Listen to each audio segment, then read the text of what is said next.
Saudari-saudara yang terkasih di dalam Tuhan Yesus, marilah kita berdoa. Doa yang diajarkan oleh Tuhan Yesus sendiri. Dalam nama Bapa dan Putra dan Roh Kudus. Amin. Bapa kami yang ada di sorga, dimuliakanlah namamu. Datanglah kerajaan-Mu, dan jadilah kehendak-Mu di atas bumi seperti di dalam sorga.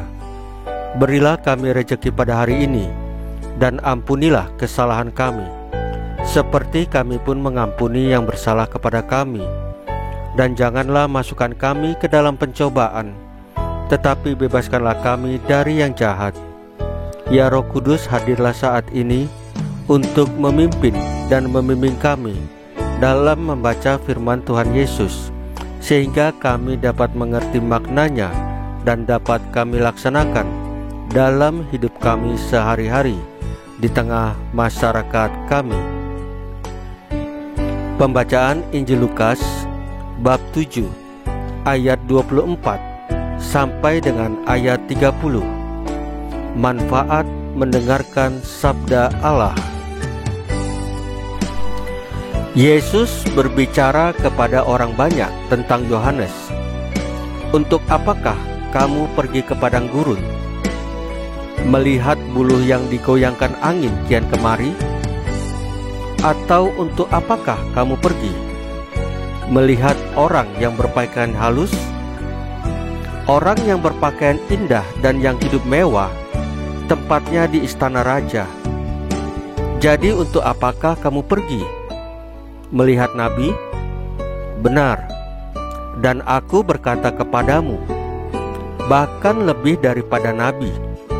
Karena tentang dia ada tertulis, lihatlah, aku menyuruh utusanku mendahului engkau. Ia akan mempersiapkan jalanmu di hadapanmu. Aku berkata kepadamu, di antara mereka yang dilahirkan oleh perempuan, tidak ada seorang pun yang lebih besar daripada Yohanes. Namun yang terkecil dalam kerajaan Allah lebih besar daripadanya. Seluruh orang banyak yang mendengar perkataannya, termasuk para pemungut cukai, mengakui kebenaran Allah, karena mereka telah memberi diri dibaptis oleh Yohanes. Tetapi orang Farisi dan ahli-ahli Taurat menolak maksud Allah terhadap diri mereka, karena mereka tidak mau dibaptis oleh Yohanes. Demikianlah sabda Tuhan. Terpujilah Kristus.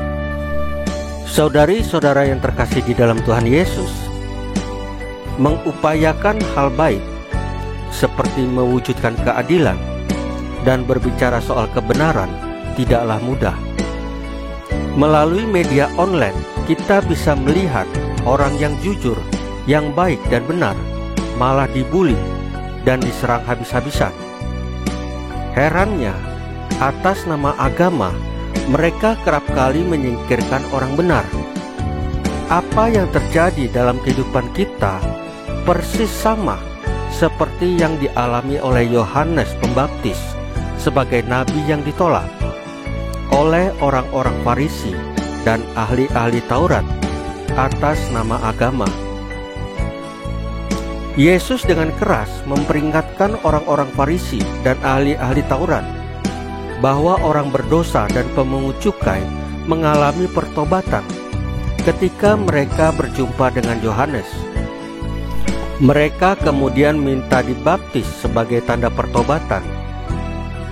Orang banyak dan juga pemungut cukai mengakui kebenaran Allah dan minta diri dibaptis. Sedangkan ahli Taurat dan orang Farisi malah menolak maksud Allah terhadap diri mereka.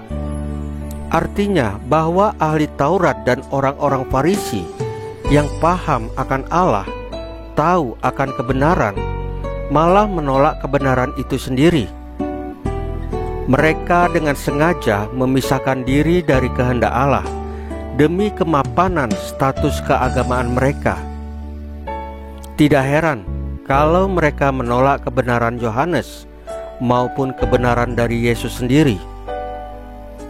Menghayati kehadiran Allah dalam hidup tidak lain adalah menyerahkan diri pada kehendaknya dalam pertobatan menuju kebenaran. Terbuka pada seruan kenabian dari zaman ke zaman menjadi syarat sebuah perubahan. Ketika agama dan ayat dipakai untuk kepentingan politik dan kepentingan kelompok, maka tidak ada bedanya dengan kaum Farisi.